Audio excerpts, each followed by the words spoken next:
Last week we considered the mysterious chemistries of sensory perception, and now we must try to examine the nature of the self that thinks. When we use this term, the self that thinks, we say it this way because most persons are convinced that the thinker in themselves is themselves. This identification of the being with its own mental processes has disturbed philosophy for a very long time and is beginning to disturb modern psychology. In the modern point of view, the future of man is rather dismal if his salvation depends entirely on his own mind. It is obvious that whatever this mind may be, it is not infallible. That it is not capable of, with certainty and inevitable correctness, approaching any situation. The mind is not an independent solver of problems. From it comes no infallible revelation about things to be done or changes to be made in human conduct. Rather, the mind seems to be a rather doddering factor, one minute strong for right, and the next strong for weakness.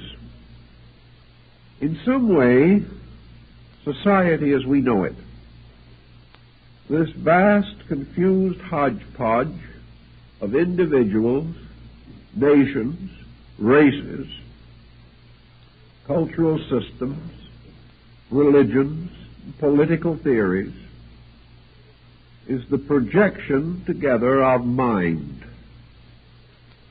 Therefore, if we want to understand the mind, we may as well look not only within us, but around us. For it is the reason for the infinite disagreement.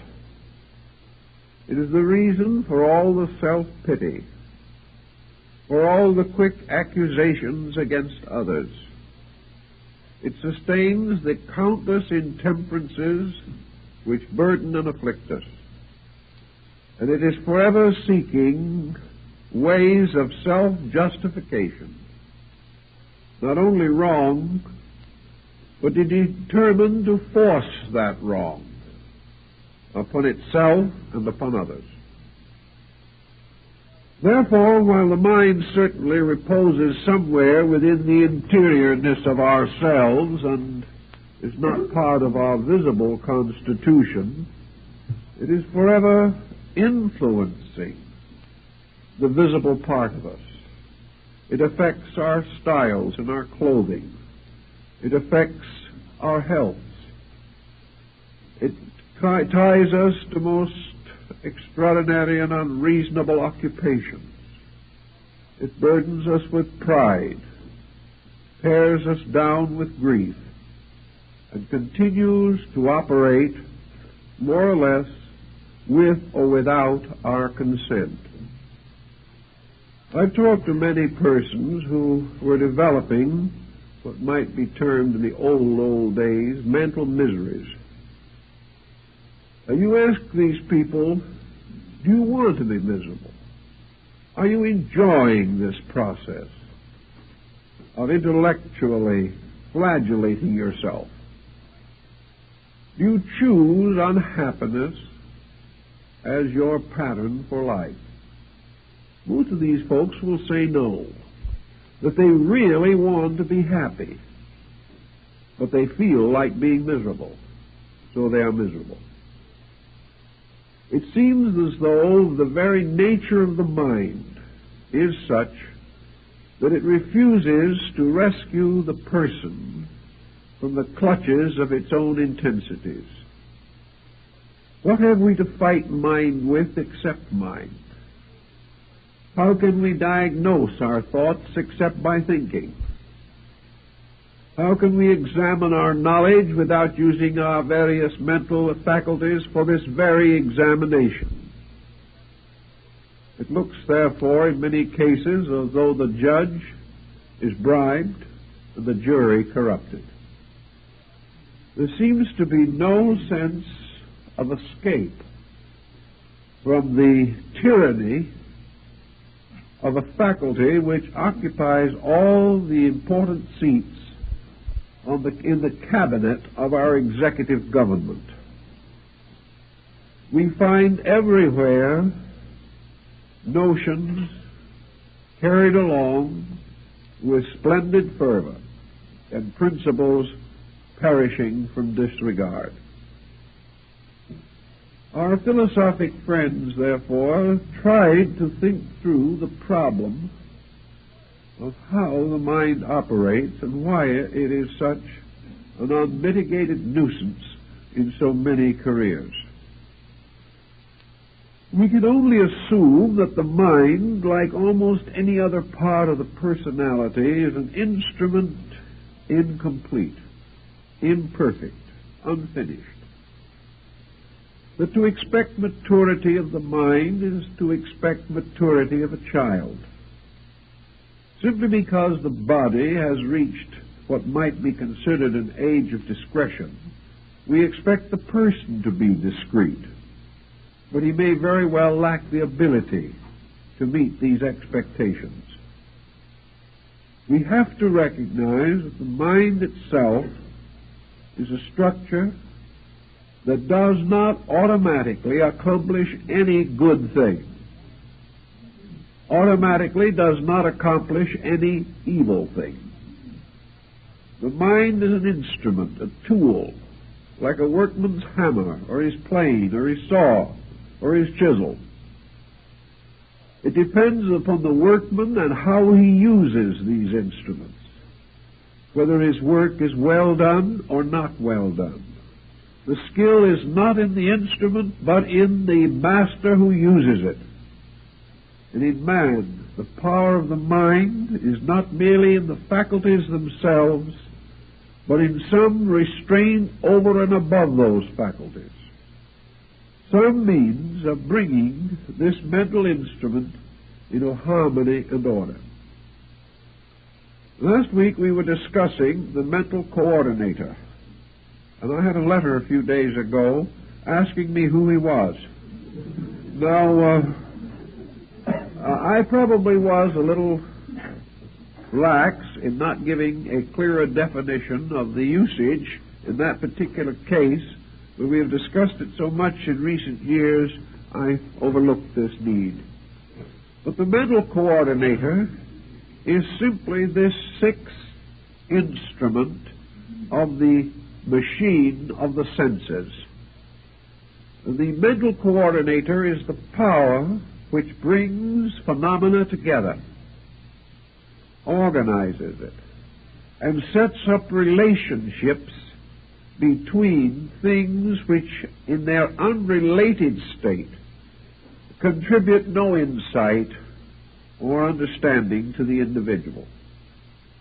This mental coordinator is consequently the power to estimate the findings of various sensory perceptions, reconcile them, discover their consistencies and their inconsistencies, and if necessary, make up for the deficiencies of some faculty which may be impaired.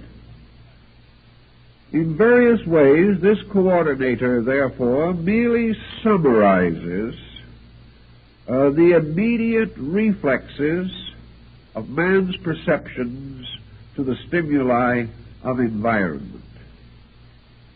The coordinator, however, seemingly exercises this additional power. It gradually takes on the appearance of being a thinker. Now, this might not be so dangerous if we understood the true meaning of the word thinker. But we like to assume that this is some kind of a superior mental genius, a person with a vast reputation for erudition is referred to as a thinker. This should imply that he is sober, deep in his consideration of things, adequate in his experience to weigh, estimate, and measure the validity of report. It is also assumed that the thinker is moved by some deep principles within himself to think nobly, and to gradually recover from the phenomena of nature some concept of the universal plan to which this phenomena bears witness. The thinker, therefore, is a person who can answer the question, what does the universe mean to me? That means even reach out toward the opposing concept. What do I mean to the universe? Actually, however, we are not quite sure in practice just what this thinking process accomplishes. For example, what do we think? What is the process by which we stimulate ideas in the mind? Experiments have indicated that this coordinator, this thinker within ourselves, largely thinks in terms of words. In the German, the mental coordinator is a German, speaking the German language. Perhaps High German or Low German, or one of the dialects, according to the district from which it comes. This same mental coordinator may be Spanish, if the body is Spanish. It will think in the Spanish language. And one of the tests that comes to one who is studying a foreign language is when, after considerable effort and time, and perhaps a great deal of patience, the student of language suddenly discovers that he is able to think in the terms of the new language he is seeking to understand. The moment he can think in that language, he possesses it. The moment he can think in it, he can bring the various necessary words of conversation into the forepart of his consciousness at will. But until he thinks in the language, he hesitates, he falters, and he has none of that assurance or insight into the psychological values that accompany the different languages of the world. So when we think of God, what do we really think about? Do we have any clear insight as to the nature of divine being? Or are we thinking G-O-D? When we think in terms of a tree, and we ask ourselves what is a tree, almost certainly this coordinator produces a series of words, synonyms or neosynonyms, numerous or scant according to our own possession of vocabulary. When we ask a person, what color is this tree? He says green. Now, this is simply because green is available to him. He knows no more about the tree than he did before. So what we call thinking very largely is a transmission of certain common observations by means of a common language. We have no assurance at all that the thinking process instinctively seeks any real solution to anything. It merely substitutes one group of words for another. And when we are confronted with problems, we meet them with words. We meet them with words that are not solutional of anything in themselves. We go for help to someone else. He gives us good advice. This advice is given in words. It is accepted into our own mental coordinator as words. It remains there as words. And perhaps at some future time we cheerfully give these words on as priceless advice to somebody else. But in the interval, we have not done anything much with them ourselves. They are simply words. Whether these words be written or spoken, they would imply that the word concept, the language concept, actually is rooted in the mental life of the individual. Therefore, that in this mental life, he belongs to the same kind of world that he belongs to physically. How then shall we attempt to understand how the mind has gained its peculiar authority in the direction of our living? Remember, the mind is in the position to accept, compare all kinds of phenomenal material. The mind also has a further ability within itself, arising from its own very nature, and that is that it can project its own conclusions in strict harmony with traditional experience or observation, but not beyond. Thus it may happen that the mind can perform certain useful functions. Supposing we stand two objects side by side on a table. One is a large melon, and the other is a small melon. We immediately turn our attention upon the problems suggested by the presence of a melon. The most simple, natural, inevitable process would be to attend to one melon and say, this is a melon. Attend to the other melon and say, this is a melon, and consider the deal closed. But we don't do that. The moment there are two melons, something happens. Instinctively, without realizing it or without knowing why we do it, we come to certain conclusions about our two melons. Somewhere arises within ourselves not only the discovery that there are two melons, but that one melon is larger than the other melon. This requires a little further consideration. We now have had to bring in the faculty of comparison. Then we may notice that one melon is a little riper than the other melon. This may invite that we eat the riper melon first. This is further testimony about melons. Now, there are many kinds of melons in the world which we know only by the names that they carry, which we have gradually, through common experience, learned to associate with a type of melon.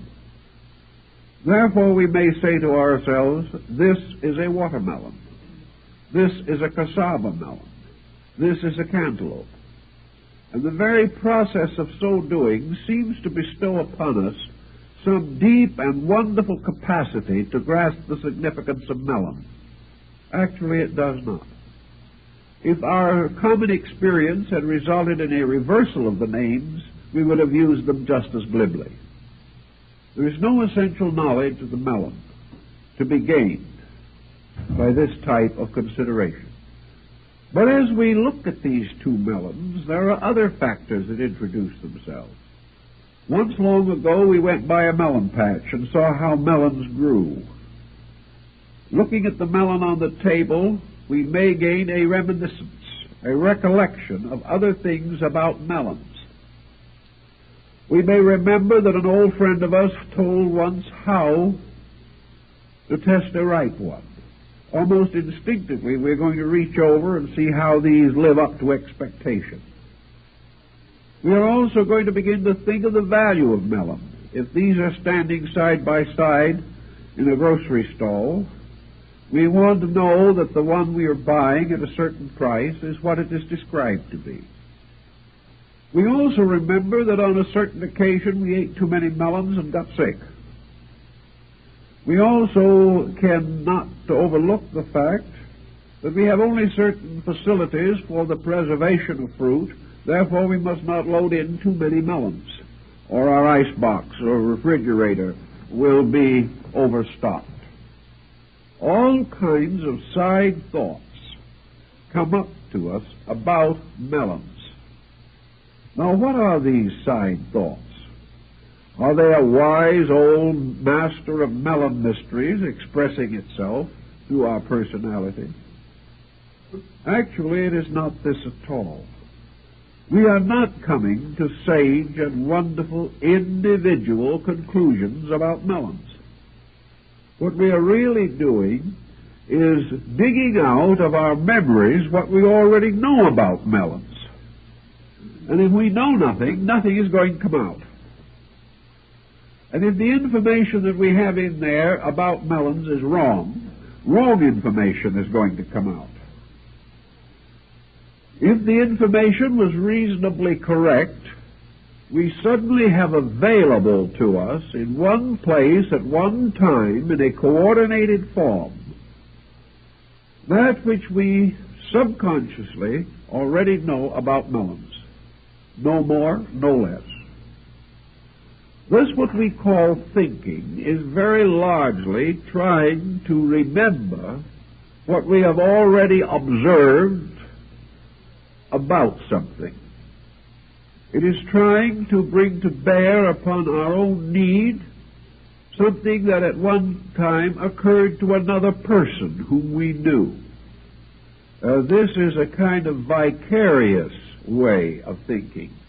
Very few people use it intelligently.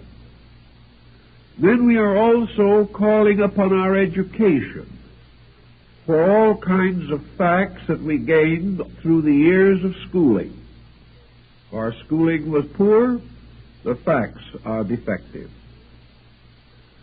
As we go thinking along, which is largely remembering, we are apt to come to serious holes in our recollections. During the week when we were home with the chicken pox, things happened in the schoolroom that we were not there to attend.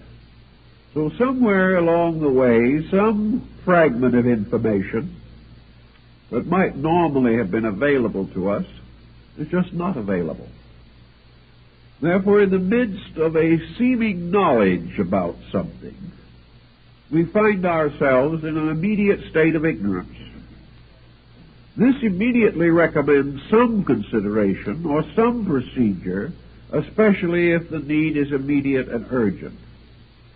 Therefore, we have encyclopedias, we have dictionaries, we have neighbors, we have all kinds of resources, and if all else goes bad, we can write a long letter to the Secretary of Agriculture, who is always rejoicing at such correspondence, which comes in by the ton. But we are immediately going to try to find out something, but only if that which we desire to know is involved immediately and directly in some challenging situation that seems to have some benefit for ourselves. So much for the common way in which we put together what available facts we possess. The second consideration is that we have to put together facts that are not visible, are not physical, and were not directly received through the sensory perceptions except by means of transmission. We had to use the senses to read about them, or the senses to hear someone else tell us about them. But the senses experienced only transmission, not the fact itself. When someone tells us how life is at the North Pole and we have never been there, his communication does not give us the experience that he had, but it gives us a certain transmission of common or ordinary facts which may have certain utility. So in the problem of abstract things, we are not able to depend immediately upon personal experience.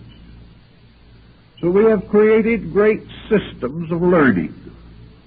these systems being composed largely of specialists who devote great time and consideration to small areas of intense labor, with the conviction that only in this way can they achieve penetration. Their findings can be transmitted to other people in various degrees. But in these specialized areas, there have also arisen certain sensitivities. One of the common sensitivities of man is his prodigious overestimation of authority. I know many, many cases in which the individual is, against his own realization, swept away by the old traditional patterns within himself, which has never been able to quite solve or modernize or escape from. Thus, a person will spend hours telling why the entire theory of authority is worthless, but he will stand humbled and abashed in the presence of the first famous person he meets. Whether the famous person knows anything or not isn't even important. He is famous. So we still all go out looking for autographs, cut buttons off of people's coats, read with tremendous avidity the scandals of popular heroes, and are deeply impressed by the mere fact that things seem famous or important. Out of fame and importance, therefore, we have developed a sensitivity. And this sensitivity causes us to become peculiarly responsive to what we term authority. Now, responsiveness in this case is merely the activity of a point of attention. If we are not convinced that the person whom we are intending to investigate is important, we have little interest in it. If we do not think his ideas are good, we do not want to bother with them. But if for one reason or another we regard him as exceptional, then we focus attention upon him, becoming more aware of him, more aware of whatever communication that he may make. And the communications of the famous are therefore etched more deeply into our subconscious memory than the communications of those for whom we have little particular respect or interest. Even the communications of those we hate are more deeply traced than those about whom we are indifferent. It follows from this that gradually we have turned over a very large part of the so-called thinking process to formularize solutions to problems. We allow our educators to determine what we need to know. We allow them to tell us when they think we are educated. They do this by conferring upon us a mortarboard and a diploma. We then are convinced, not by anything we know, but by what they have told us, that we are ready to go out and seek fame and fortune. We have been given such instruction as our way of life seem to feel should be impressed upon the subconscious substances of memory. Thus we have our education behind us. And we have it there forever, as long as we live, to be drawn upon for various attitudes, for various beliefs. If our education was highly specialized, there are some areas in which perhaps we are particularly skilled. But this is compensated for by the fact there are other areas in which we know practically nothing. Today, what we know is largely determined by what our race, our world, our culture believes to be knowable or believes to be worth knowing. If general opinion is that a subject cannot be known, we spend little time or attention with it. If we do not believe that it is worth knowing, we are also inclined to give it scant consideration. In this way, a small group, leaders, powerful personalities in various areas become the shepherds of our destinies. They determine what we shall think and how we shall think, not by an immediate despotism of their wills, but by the type of nutrition they feed the mind during the formative years. All the time also that this information is being fed into us in various ways, we are also subject to another series of pressures which might be termed the response of the senses to the observed phenomena of life. We hear from educators, particularly those who have some of the old-fashioned Scottish metaphysical point of view, that the honorable man is going to succeed. But our eyes, ears, noses, and throats seem to reveal to us that the dishonest man succeeds quite admirably, and if anything, simply exploits the honest man more audaciously. So what we observe does not always agree with what we are taught. We are assured that our religion is a source of great spiritual consolation, so we receive a certain amount of it. We are not sure, however, in practice or in the testimonies of the senses that religious people are living what they claim to believe. And just as the small boy is torn between parental advice and parental example, which may not be even consistent, man growing up finds the mental coordinator torn between the dogmatic instruction that is poured into it and the much more sprightly experiences with which it is daily confronted. This results in what might be termed divided allegiance. This divided allegiance nearly always ends in some kind of a mental dilemma, which we may call confusion. Things do not seem to work out as we expected them to, perhaps because we tried to work them out on one level while our expectations were on a different level. We are not at all happy when we estimate the quality of our achievements in the terms of the compensations with which they are rewarded. Everywhere there is confusion.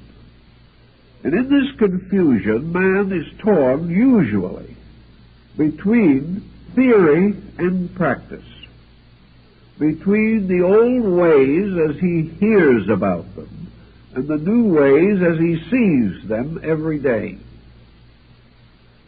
Actually, from such a confusion, he may come to an embitterment. He may be disillusioned. He may reach that peculiar state in which he no longer believes anything, becomes a total doubting Thomas, a skeptic, or even a cynic. Out of confusion of this kind undoubtedly rises our agnostic and our atheist. He is not a person who has within himself a driving determination to be different or to be negative. He is simply unable to find sense in the phenomena around him. He cannot make theories and practices meet. He cannot see the justice in things which some common faculty in himself perceives to be unjust. Thus we have the mixed mind. And out of this mixture of mind we have again a second level of the two melons on the table. One melon is now, we will say, the code of principles which we have heard about, the great laws that have been given to us, the religions by which our lives were more anciently influenced than at the present time. Here is a wonderful structure of principles, ideals, beliefs, commendments, and commandments. This is one melon. The other melon is the life we know, the people we meet on the street, the boys and girls we went to school with, the young hot rod driver, the spoiled child, the hysterical mother, the alcoholic father, and the forever challenging circumstances of discontent and discord in personal relationships. Which of these is true? How are we going to compare one with the other? So we ultimately reach a state in which the mind itself has to choose between the acceptance of things traditionally true and the recognizing of things which are true by experience. Under such conditions, the mind, by its own very nature, having no qualitative instrument within itself, usually chooses that which is most obvious.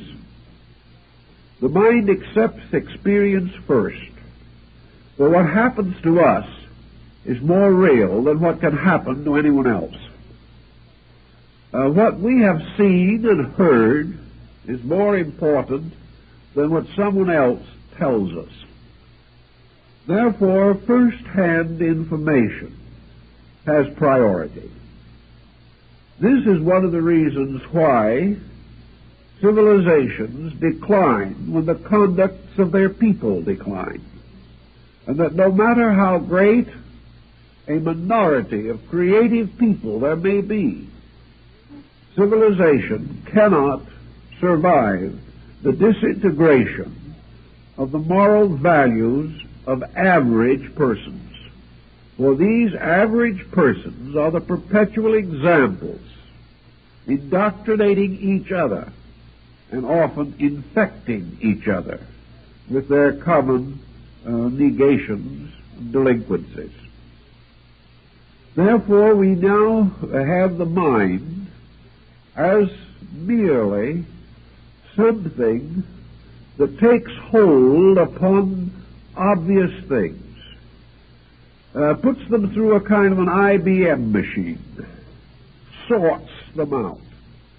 This mind can be extremely accurate, sometimes distressingly so, but it never has any insight about anything.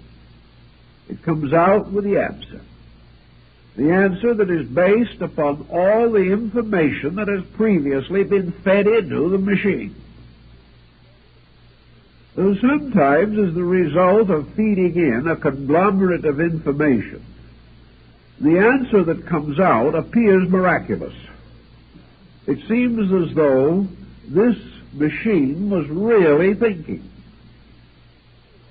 but it is still only making use of the elaborate system that has been set up within its own mechanism, by which the mechanism records not only separate factors, but combines them according to powerful systems that we might almost consider to be mechanical logic. But in it all, there isn't a thinker anywhere in the lot. And the same is true in this mental process of arriving at decision. What we finally decide, we say, this is my conclusion. This is often passed down from the bench with great solemnity. The lawyer is assumed to have taken into consideration all factors. The judge is assumed to have the skill to determine all values and to interpret the law accurately. If you ask a judge about this, he will smile probably, and he will point out that to the degree that he is a good judge, he is an IBM machine. The moment the judge says to himself, that poor old man down there, I'm so sorry for him, I just can hardly stand it, justice is apt to go out the window. It is, in law, a detriment to some, but a defense to many, that justice is blindfolded. Because it is not possible in any other way for something that is based entirely upon the concept of fact can function. It has to be that way. So the mental coordinator is out looking for facts. And it has very little understanding of something that might be bigger than facts. And this thing that could be bigger than fact is truth. For truth is more than putting all these elements into a machine. The truth about a thing must penetrate into the innermost nature of that thing. Truth must explain causes. Truth must examine motives. Truth must approach each person as a person and not as an equation. Truth must try to discover the hidden moral forces operating behind facts. And if we are able to discover truth, we are in the presence of something much greater than fact. But the means of the discovery of truth are very strange, curious, and abstract. Now, truth is one of the most comforting, delightful words that we have. We use it just as though it meant something. We confuse it constantly with fact, and we also confuse fact with truth. When we say to a friend of ours, the truth of this matter is, we are really saying, this is the way I think it is. No more. Perhaps one or two further investigations have been made. But most persons do not arrive at truth by research, but by the pressure of opinion. Truth to the individual is what he wants to believe. This is because he has ingeniously escaped from fact. Now, facts are important, but truths have to be built upon facts. You do not eliminate the fact to find the truth. You press through the fact to discover the more part of itself, that which is greater. And without the fact, the truth will be hard to discover. So in this mental process of coordination, truth becomes a kind of overtone. Truth is something that seems to emerge from certain other sources within ourselves, sources beside those which we most commonly use. Suppose we should now exchange our two melons for two very beautiful bowls, one of white porcelain and the other perhaps of glorious green celadon. These are exquisite bowls. They're standing side by side on the table. Both are works of art.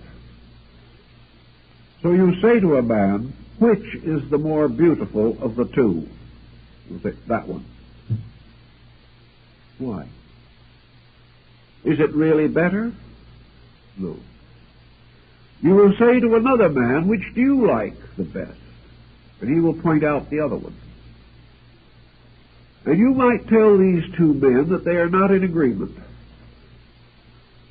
The man who likes the white bowl will say that the man who likes the celadon is just simply inexperienced, childish, hasn't any real taste at all. The other chap, if he is not very charitable, will say the same thing.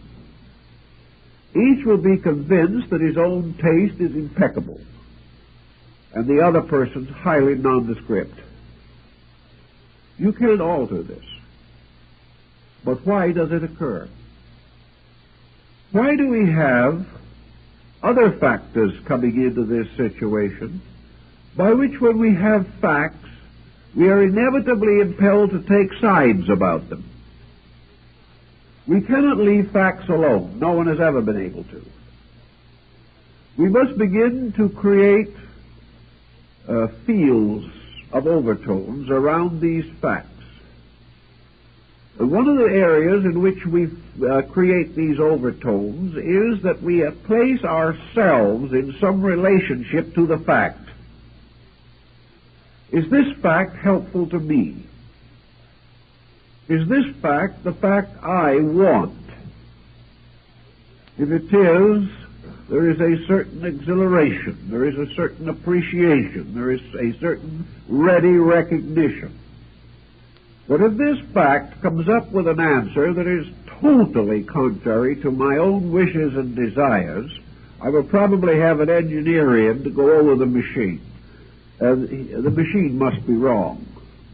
The individual himself couldn't be wrong. And even if the machine is proved to be in good running order, the individual who does not like the fact that he learns will find one way or another to separate himself from the acceptance of it. Thus we learn that in the course of existence, in the course of living, in the course of building up the various conditions that we know, we have a number of recollections or reminiscences or association mechanisms which have a tendency to interfere with the clear statement of conclusion. We find that with every decision that we make, every situation that arises, that we remember things that were pleasant and unpleasant, fortunate or unfortunate. And these things add their evidence in the weighing of the so-called objective fact.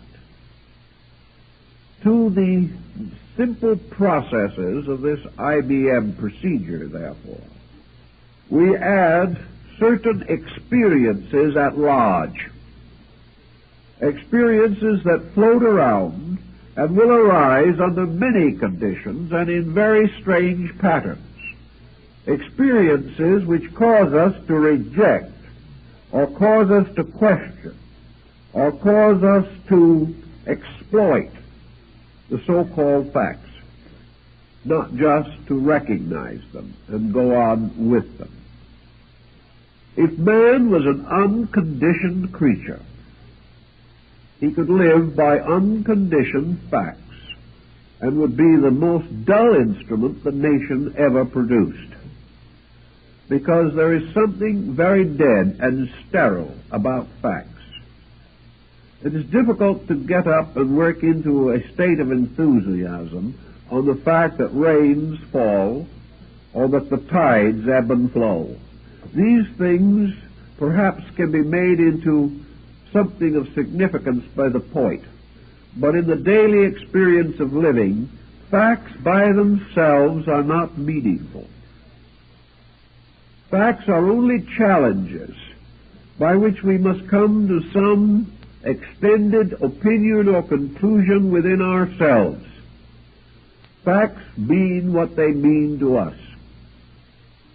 And because we do not have any clear center by which meaning is assured, we go on our grand old way of endless speculation, endless opinion, and continuous conflict with others about the validity of ideas. There is no answer to this in the world as we know it today. There are points in this procedure that have interest to us in our daily living, in the problems that we must all encounter. I think the most important basic lesson is that the study of the mind reveals to us that we simply cannot afford to be pig-headed. We cannot afford to assume that we are always right. We cannot afford to assume that our own thoughts are always important.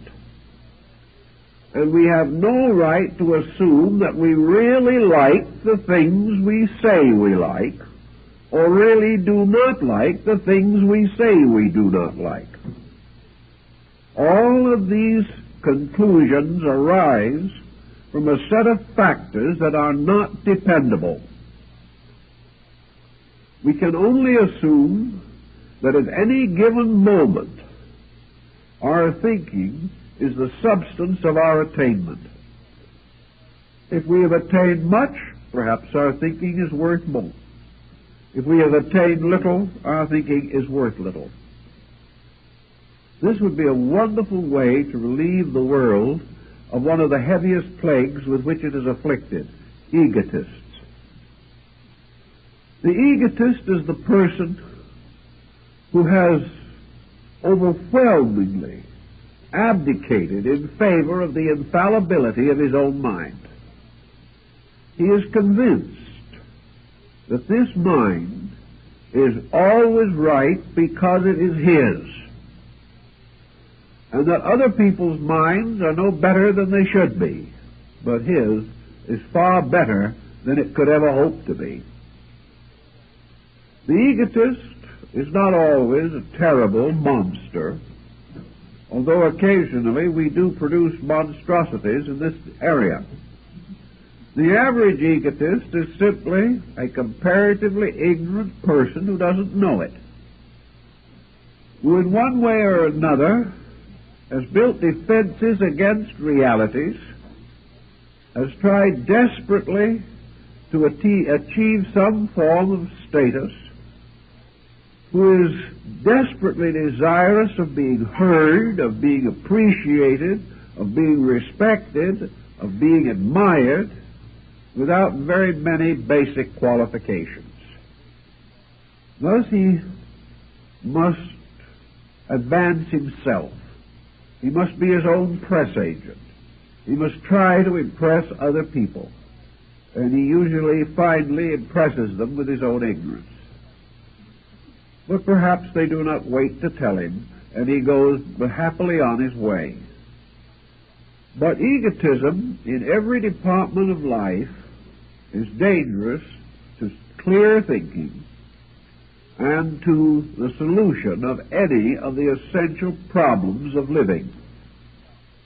There is one wonderful thing we can all do, and that is relax and suspect that there are things that we should know that we do not know, and that we are not going to pass final judgment on anything or anyone until we know more than we know now. This is tremendously helpful in arbitrating what might otherwise be violent head-on collisions.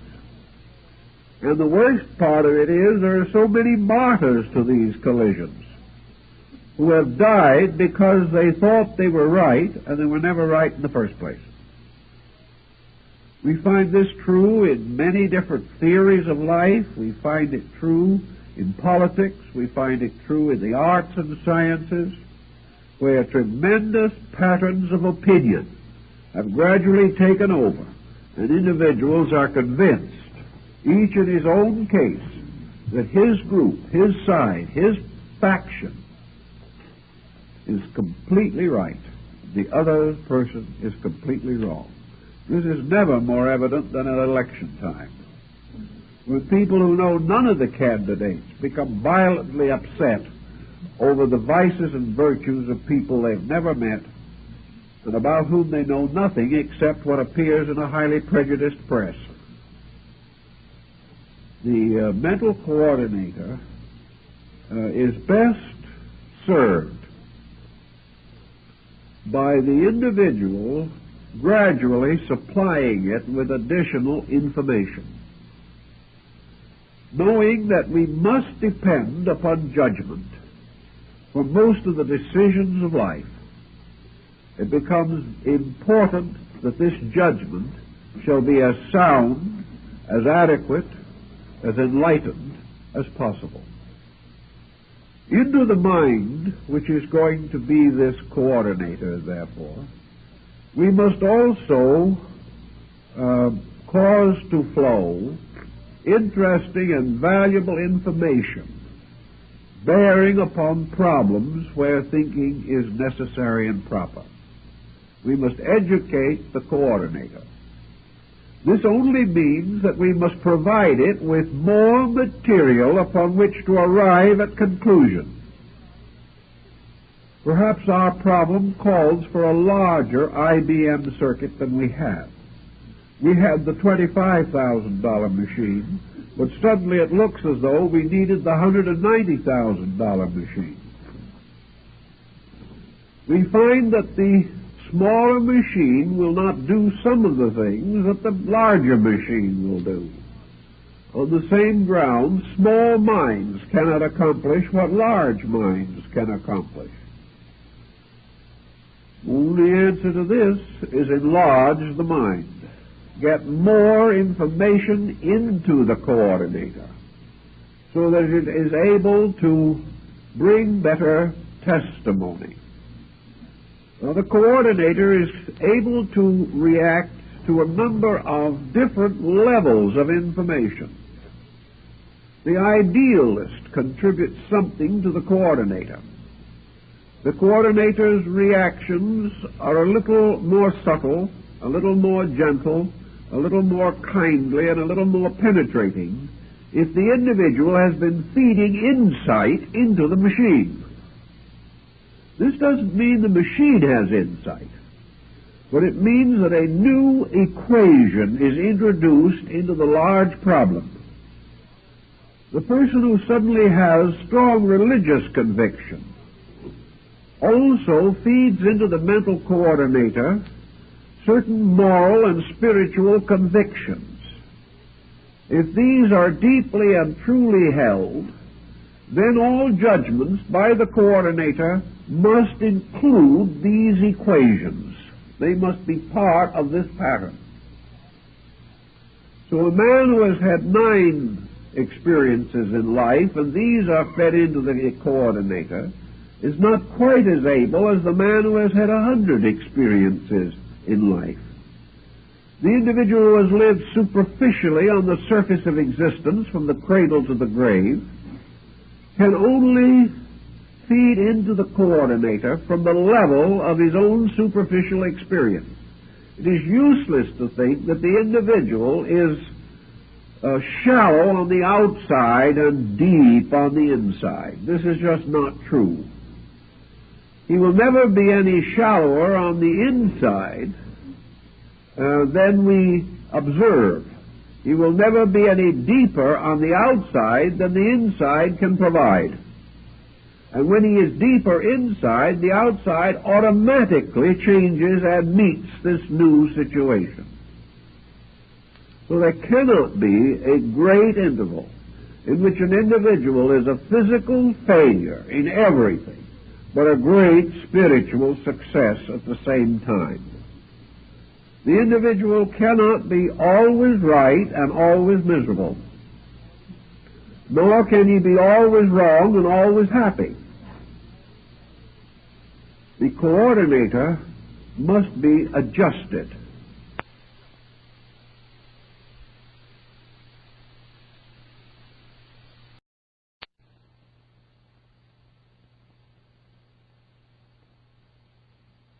It is then necessary to use the mind primarily to reveal its own shortcomings to itself.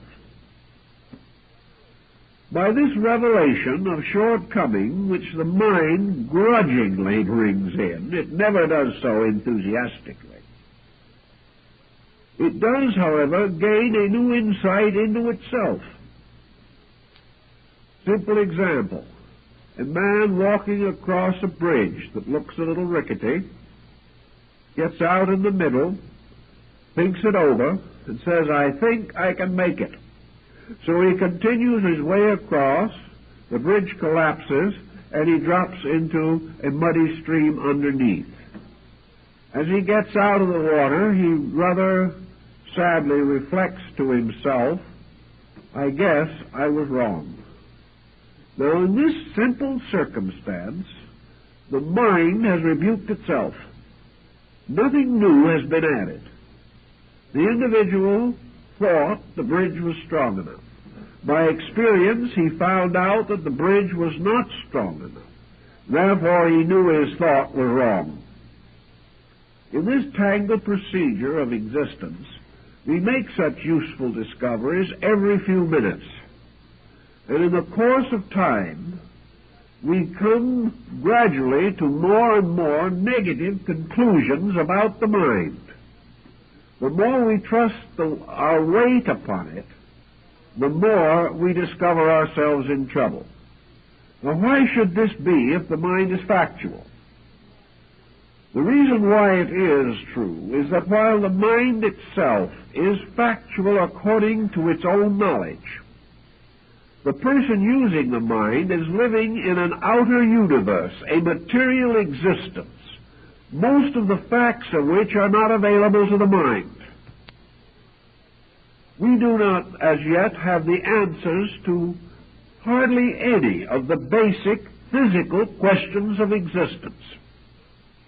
We have some kind of explanation, but almost every year science overthrows one of its own conclusions. Science is a kind of mental process, using the same coordinating instrument.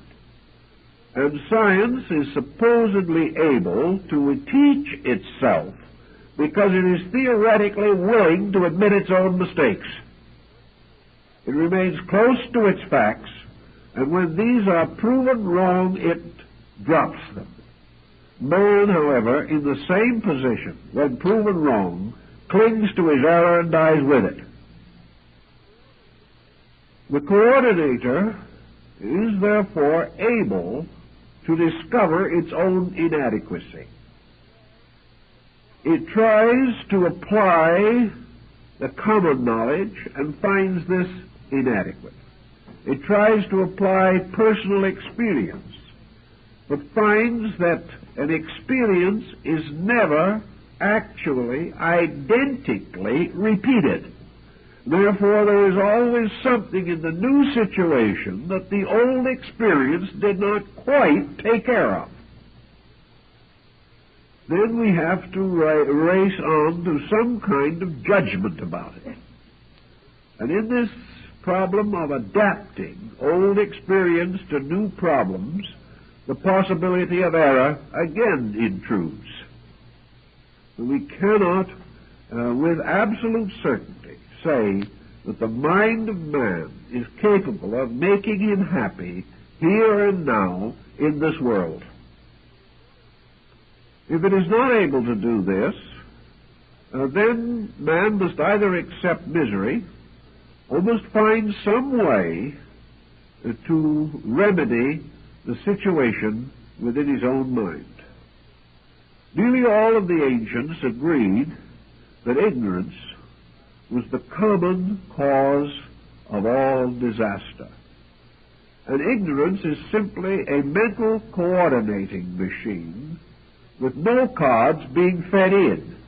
And as a result of that, the wheels are going around desperately and nothing comes out. The reason nothing comes out is that nothing went in. There's another type of thing also in which if enough cards are fed in that are themselves inaccurate or incorrect, that which comes out will compound the felony. So ignorance is always the individual not knowing anything, or not knowing the right thing, or desperately conceiving that he knows something that is not true. Any such informations as this, or misinformations, fed in, will certainly come out with a wrong answer.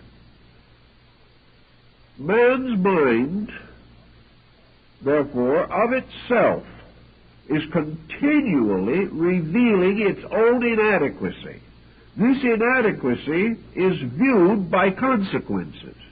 The man who found the bridge broke under him, heard the noise of the breaking, which was contributed to the brain by the ears, had the sudden feeling of being wet, which was contributed by the sense of feeling.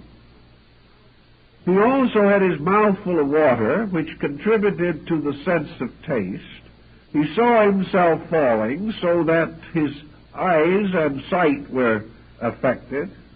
And in all probability, he also had the smell of stale water from the mill pool underneath. All of this evidence was taken back by the sensory perceptions to the coordinator. The coordinator sifted all this through its mechanism and came out with the inevitable conclusion that the bridge wasn't strong enough. You could hardly get away from it. But as it had previously solemnly pronounced that the bridge was strong enough, the coordinator itself is in a dilemma, and the individual dependent upon it can only conclude that the quality of the conclusion reached by the mental coordinator in man is dependent upon the quality of the information which it receives, and not too much can be expected of it at any given time or under any given group of circumstances. Buddha went to work on this problem in connection with his idea of the aggregates, the various experiences which, pouring into man, provide the units from which judgment is compounded. All experience has to come in not only through the sensory perceptions, but through certain other channels of acceptances. If we were sure that every time an individual saw or heard something on the outside of his nature, that the true, perfect, inevitable, and accurate record of these occurrences would pass immediately to the coordinator, we could have more comfort and consolation. But this is not the case.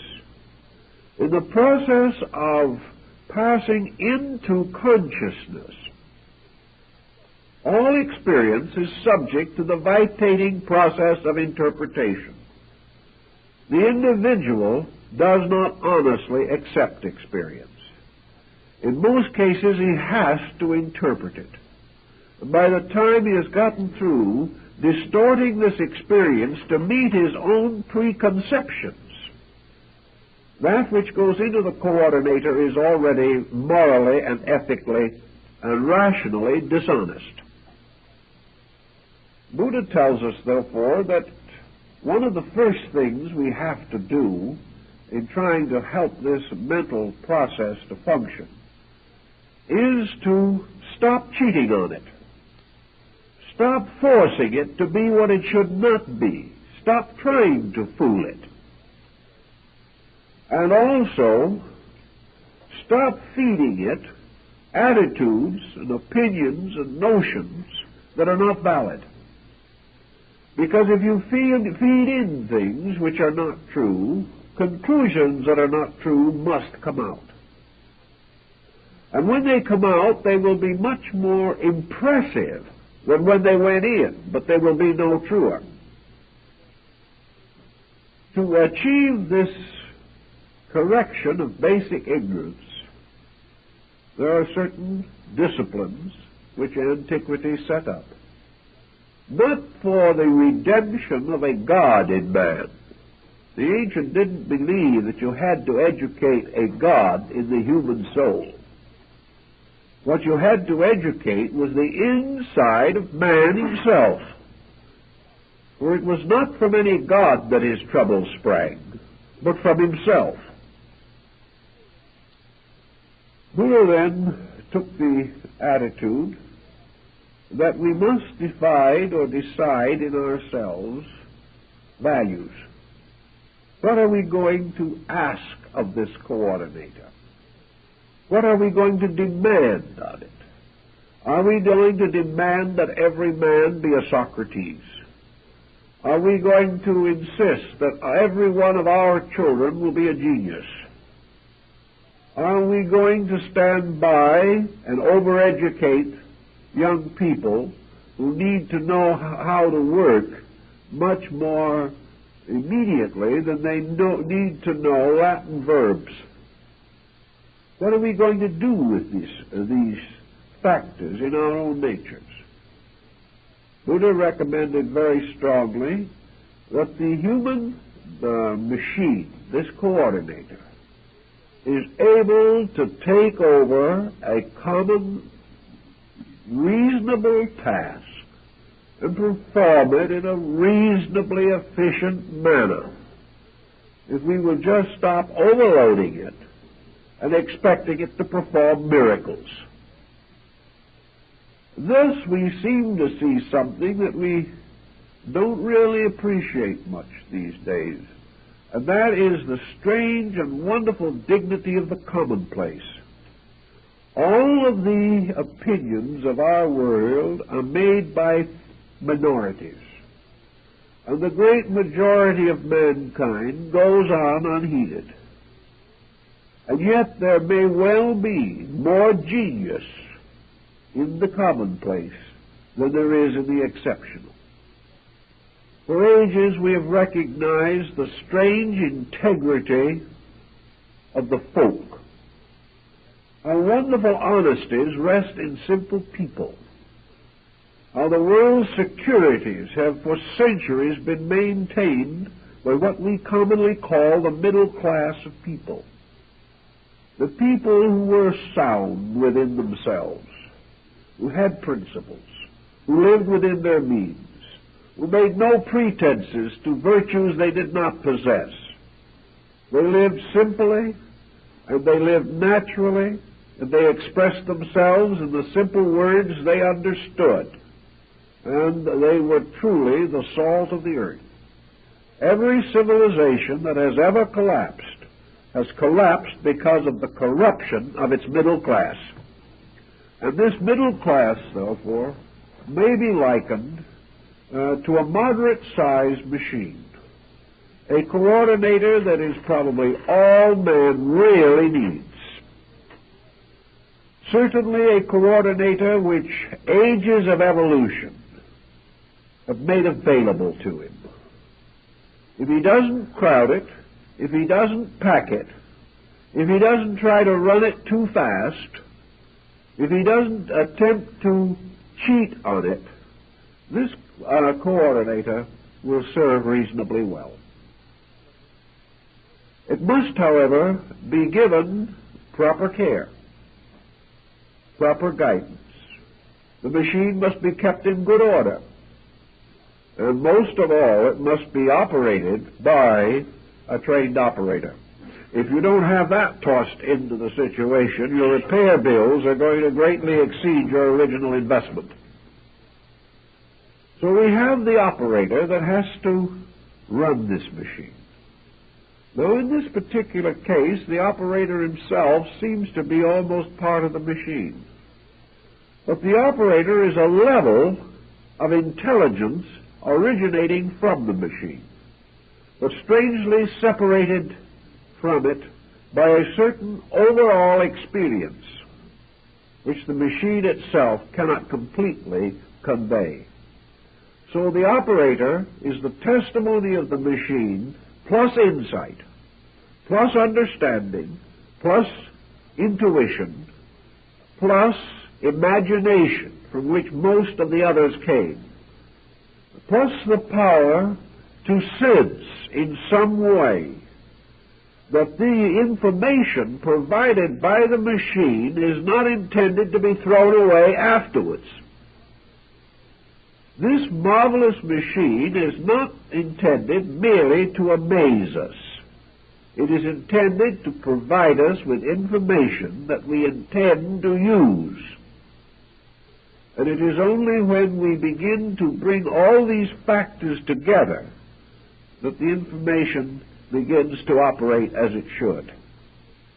So Buddha, taking this problem of the mental coordinator, began by pointing out that we have to get the rust out of it, perhaps replace a few badly worn or damaged parts, make sure that it is adequately greased, make sure that it is adjusted properly, and having done these things which are necessary to every machine, then proceed to use it wisely.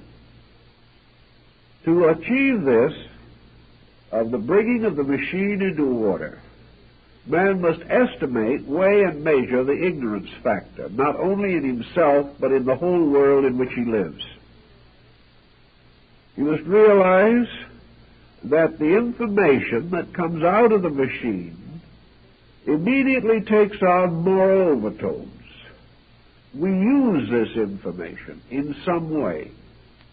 If we use this information correctly, it gains for us further information.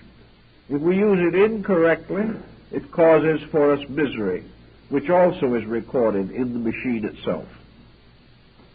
So the machine is changing every minute, recording something different every minute.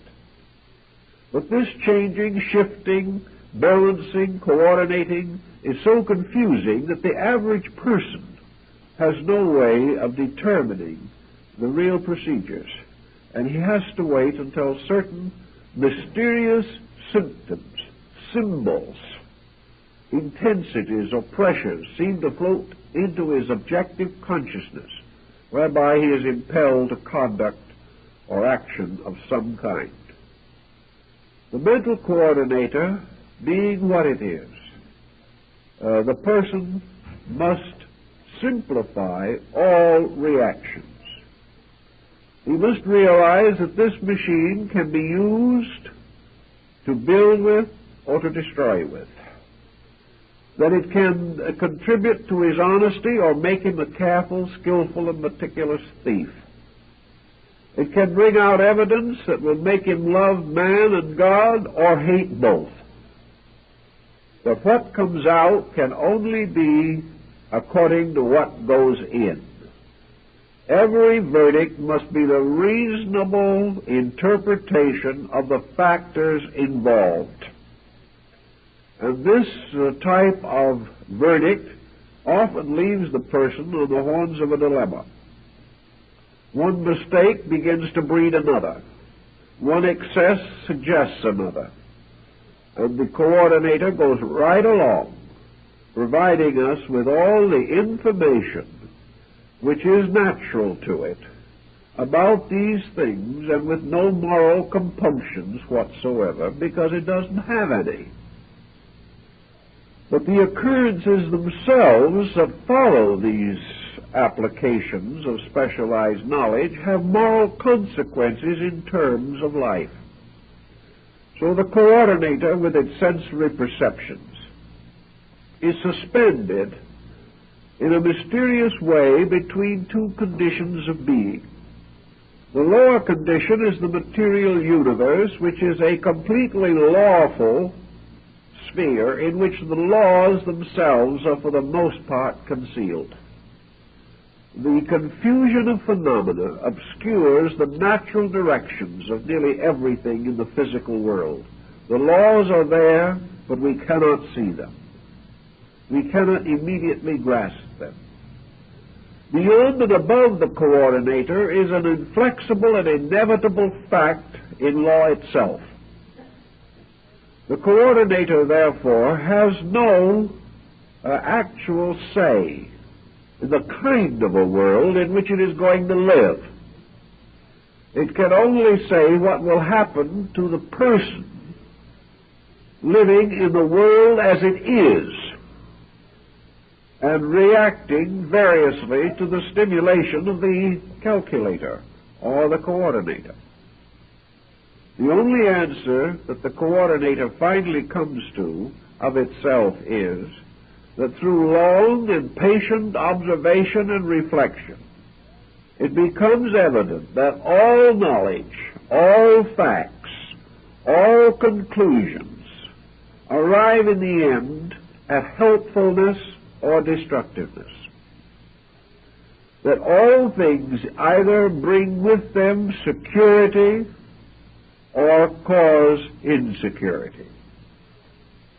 Wherever a security, a well-being, an obvious progress is achieved, the conclusion is called good. Wherever it is obvious that the results are tragic, unfortunate, and miserable, then we assume that the consequences of that process are bad. So everything that the coordinator does leads to something, leads to an application which in turn has implication. Thus, Buddha tells us that the individual must use the coordinator itself to slowly organize his material relationships with existence. Now, he must then call upon the different levels of the coordinator. The highest level of it is the abstract level. And here the facts are usually known only by tradition. But into this higher level are certain abstract convictions, beliefs, or ideas that seem to have great validity. These must be called upon. Also, there is a middle level in the coordinator, in which it is obvious that growth or change moves things upward or downward, towards the better or toward the worse. And there is the lower level of the coordinator, which simply concerns itself with creature comforts, which concerns itself with immediacies, in which the immediate takes precedent over the real, and the instant dominates eternity. These different levels, each has experience according to itself. And the individual has to work through these levels through the patient guidance of the machine by which he thinks. Having realized that he can do things for this machine and to it, that in his rage he can break it, or that because he is a good operator it will last longer in his keeping, whereas if he is a careless operator, defects appear much sooner in the mechanisms. He has much to do with maintaining the efficiency of the instrument. And for him, in his daily living, efficiency means the increase of the factual and the truthful content, and the gradual building into the coordinator of things which, when they come out, will be pleasant, happy, constructive, and useful. If, then, we take into this coordinator an overwhelming grief or an overwhelming grievance, the wheels go round, and in the end there comes out something that is morbid and unsatisfactory and destructive to our peace of mind. There's only one way in Buddhism to prevent this, and that was to stop the inflow of it, to gradually reduce the intensities of the things which bombard the calculator. Thus, Buddha holds out for fact, but not for the exaggeration and the distortion of fact. He points out, for example, that there is no reason why men should not be comfortable. There is no virtue in misery, even for great causes, unless it's absolutely necessary. But the individual cannot afford to make comfort his total purpose for life. When he is willing to sacrifice honor for comfort, he's in a bad way. Therefore, he has to determine the amount of intensity that he can afford to bestow upon any one of these factors or coordinating elements. If he is able to gradually reduce his own illusions about things. Illusions which arise not only because the coordinator is organizing existing information, but because it is carrying the karmic load of previous information. The individual comes into this world for only one reason, namely because he is ignorant. Now, this is a disillusioning thought. Yet very few people in their right mind can ultimately come to the conclusion that they are here in reward for something. There seems to be only one excuse for being here, and that is that there's something the matter with us. The more we know people, the more we come to the common conclusion that we're all in a little trouble. For we have not excellence of penetration and perfection of judgment to start with. We haven't fallen from perfection into our present state. We are slowly climbing out of imperfection, one awkward step at a time. That's the reason why we are here.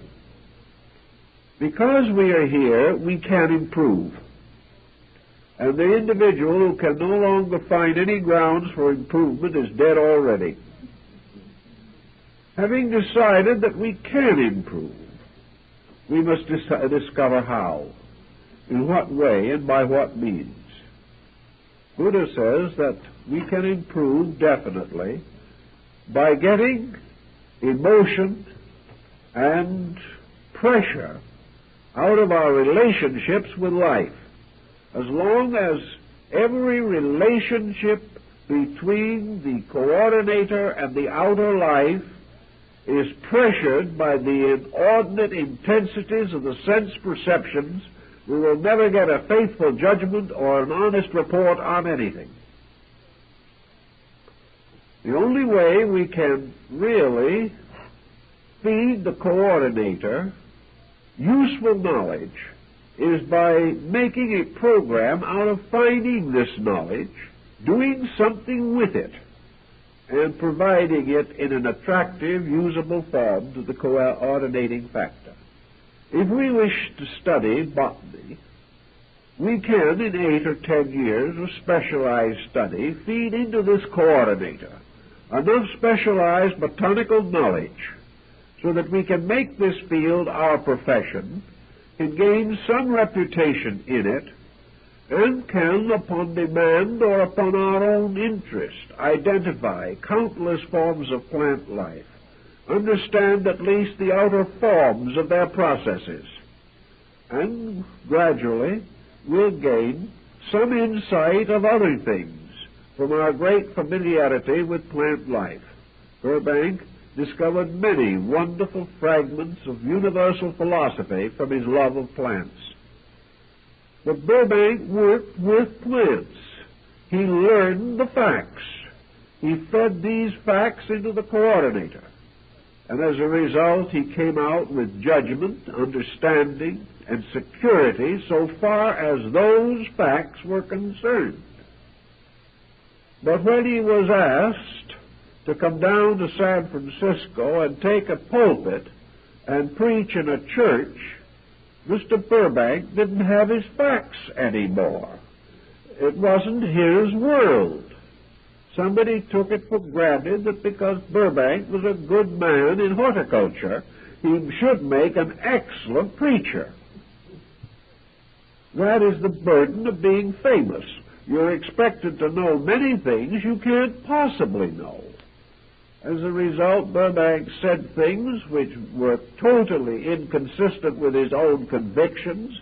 He was so confused as a timid little old gentleman who had no experience with these things that he couldn't be heard beyond the third row, which was perhaps just as well. And he went home heartbroken and misunderstood, and an unkindly press made a miserable situation for him, simply because he was totally out of his field. Now, this happens to everyone. We are all totally out of our fields if we go beyond that which is the common knowledge which we have attained. But we can specialize various areas.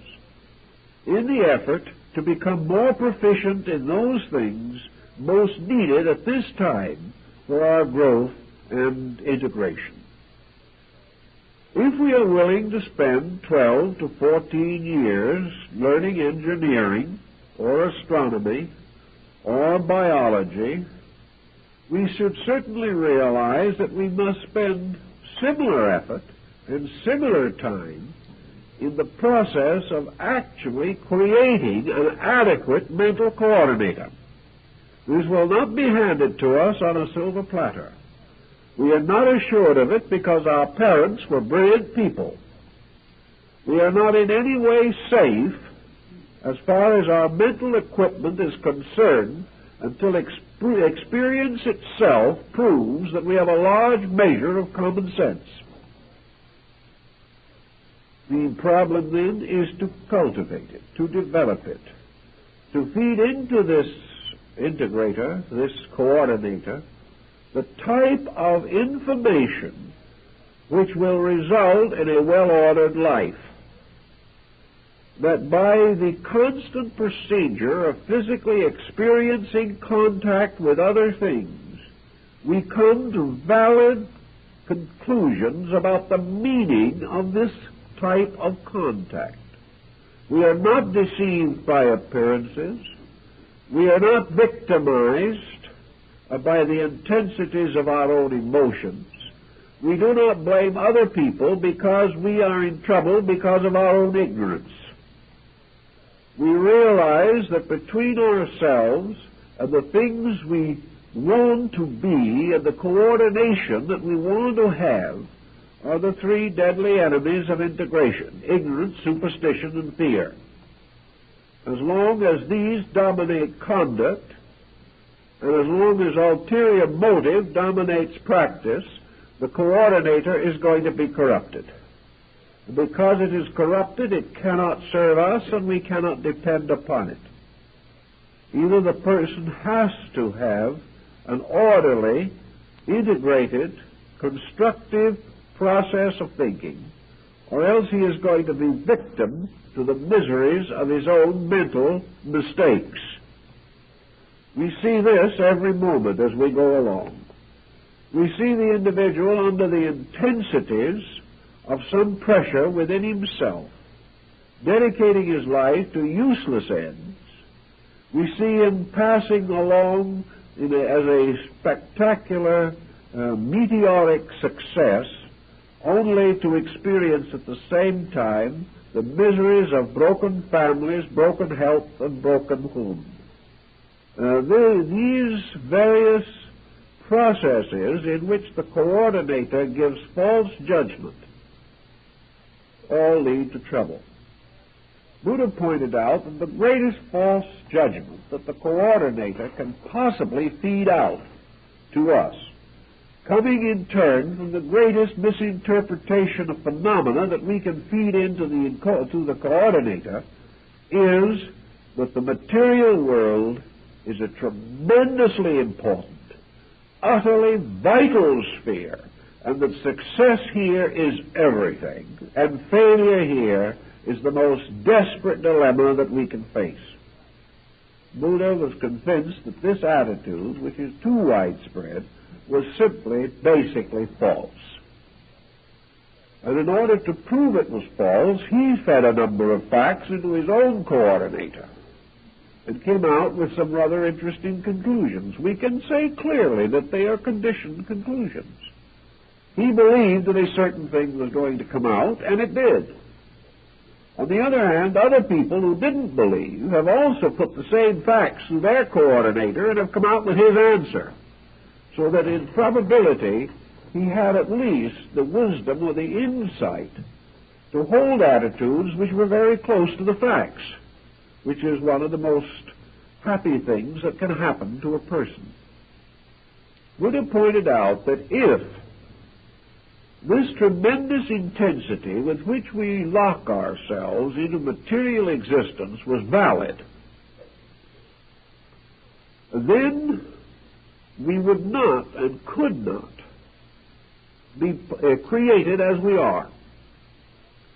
We could not be brought into this world with the hazards of this world and forced to pass through the various experiences of this world, and finally, having gained in some measure or some degree the respect of the world, or at least its fear, in the midst of our successes, in the midst of our achievements, we are cut down.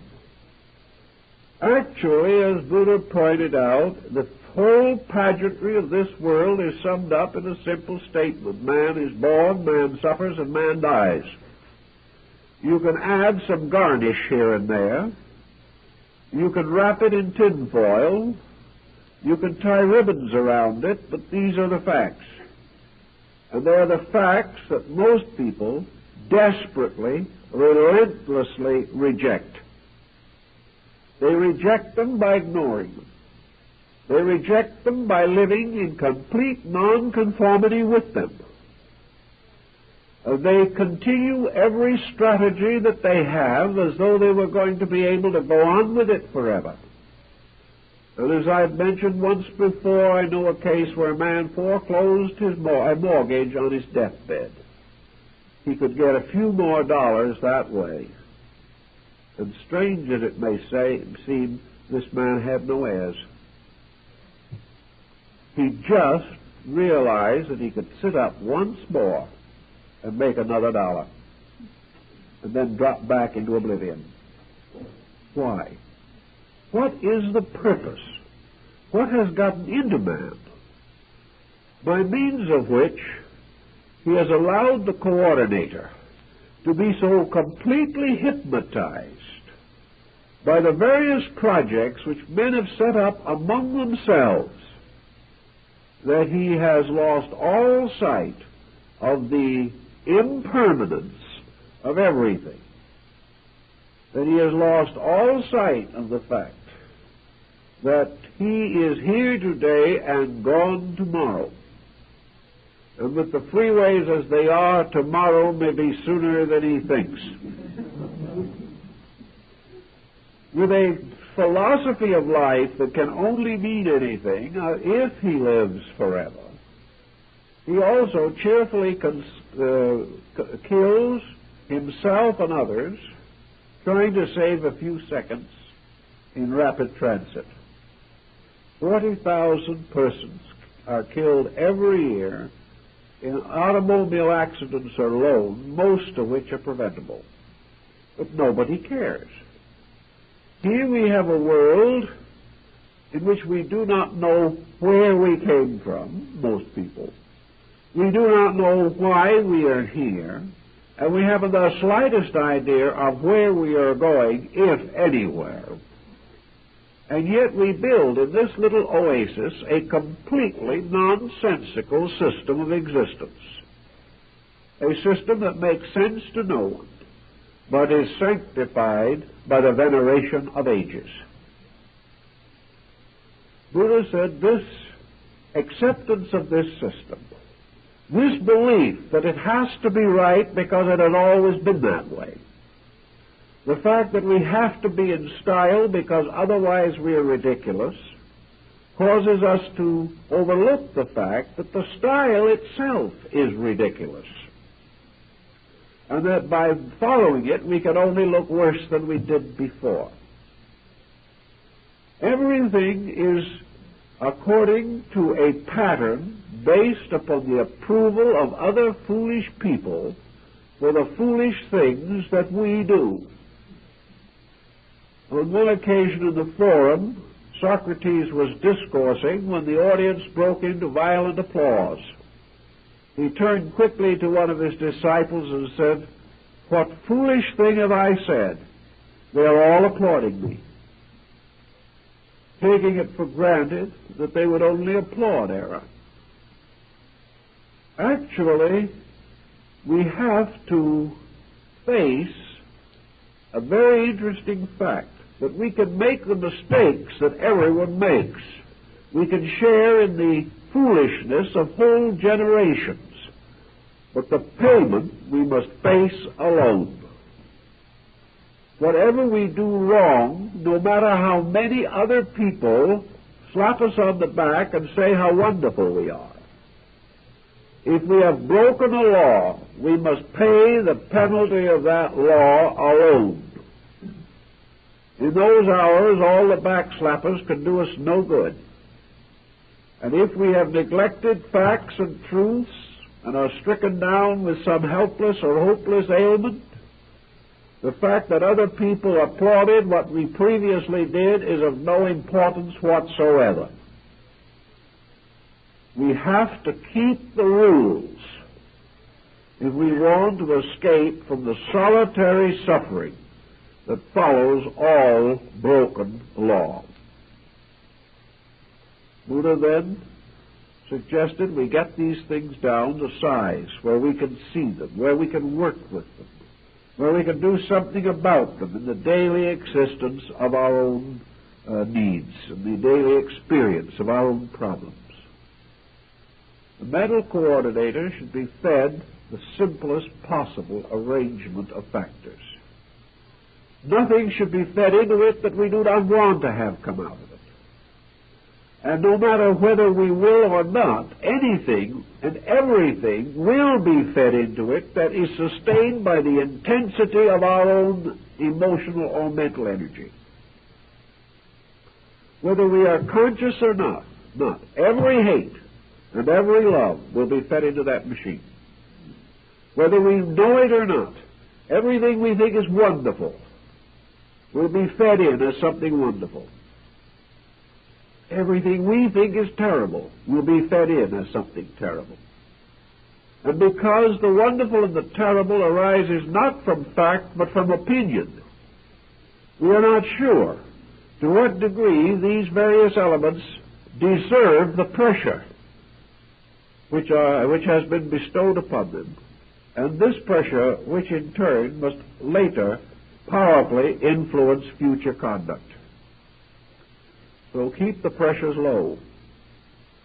Meet all things in life as quietly as possible, because this coordinator also speeds up when we demand things from it. And when we demand hasty conclusions from the coordinator, the processes are not accurate. Keep the pressures quiet. Lower the need for mental solution by keeping out of the problems that cause the need for mental solution.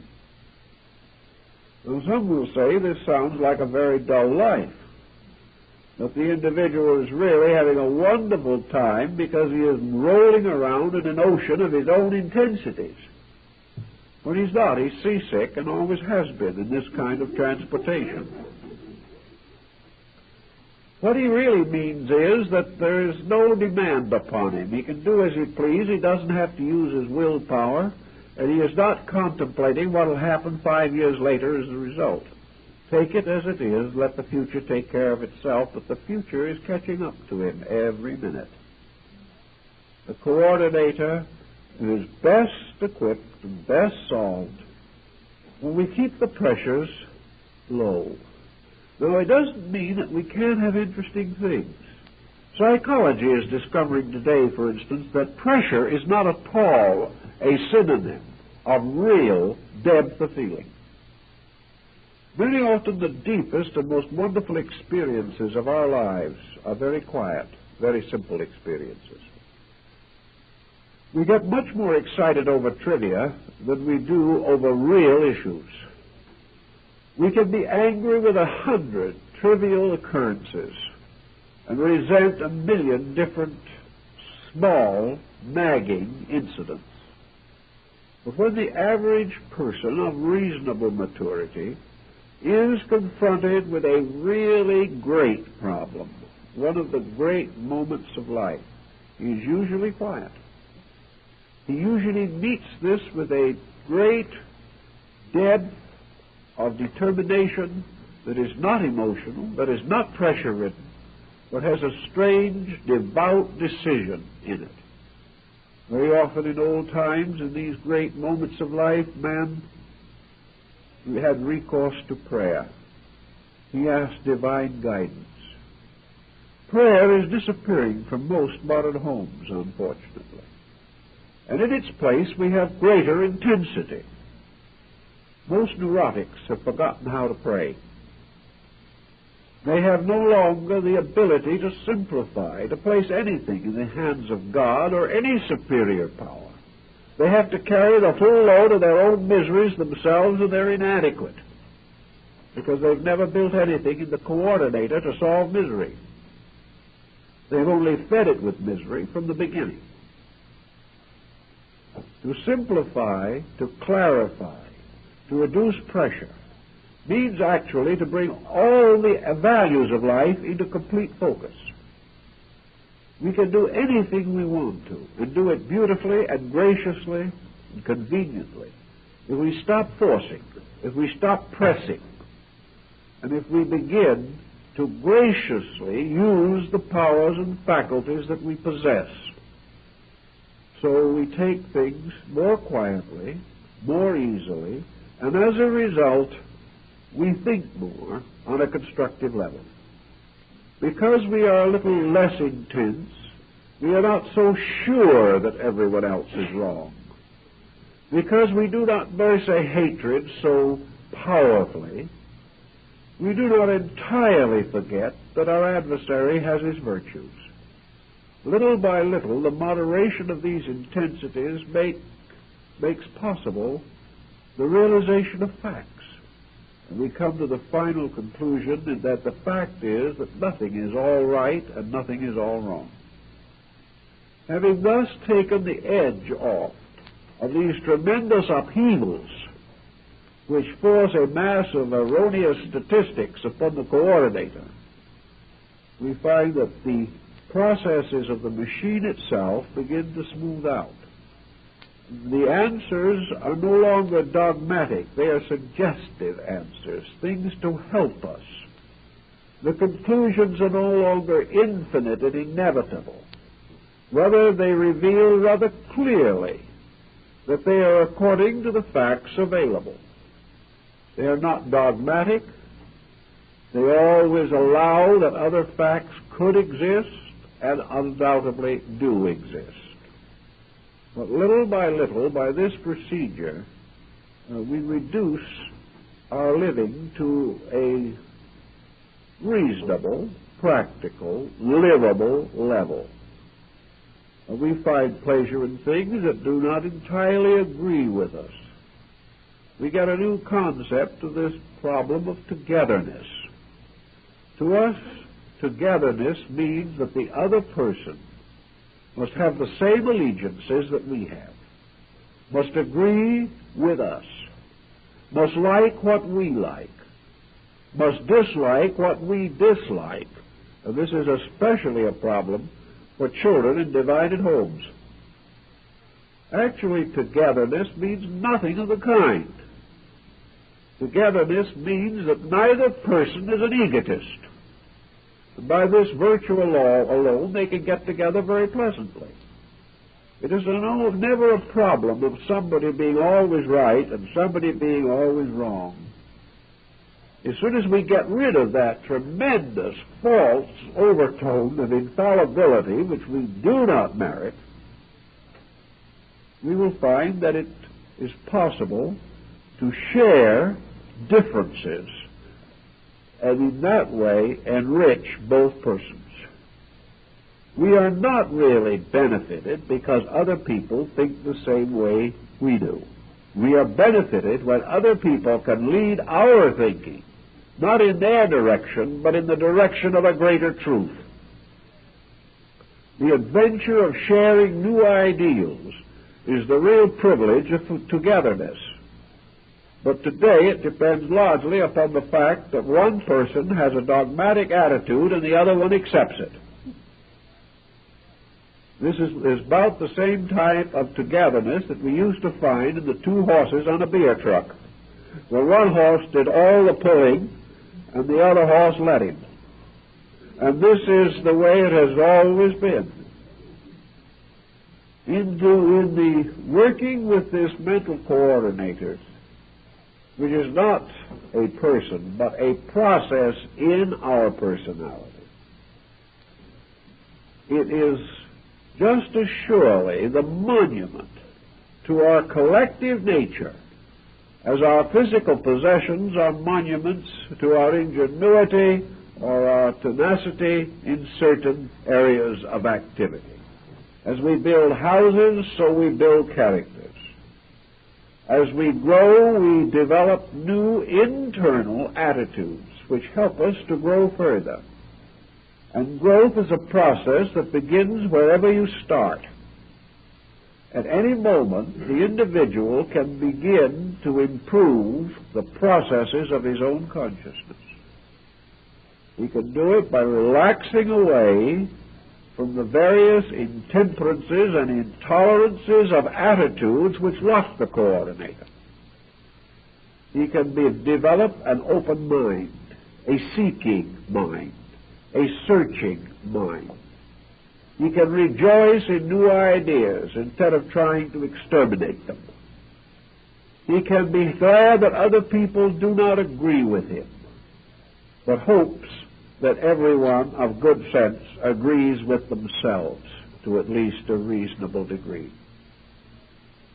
If we had this type of thing, we would have no religious intolerances. We would have none of the race intolerances that burden us. For all intolerances represent some defect in the proper attitudes of the mind. And where the mind is so perversely affected that it cannot find solutions, it then begins to create antagonisms and discords. If man had devoted of half the energy to the solution of his problems that he now expends in objecting to other people, the race would be in the golden age long ago. But we cannot break through these patterns. And unless we do, we live and die with them. And the person who says that this mind is himself is correct to the degree that it represents the sum of his present attainment. But if he says, in speaking of his mind, that it is an infallible, sacred, spiritual self within him, upon which he can have absolute dependence, this is not true.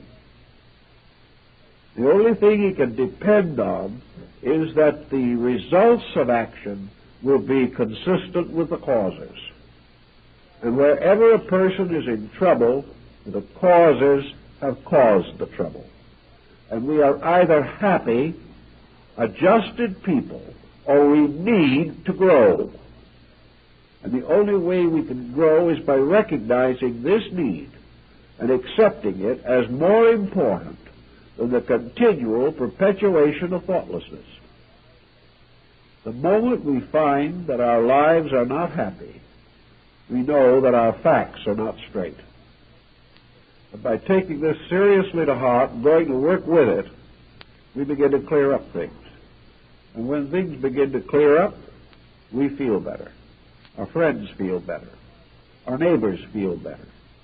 And little by little, a betterness of this kind extends out into society.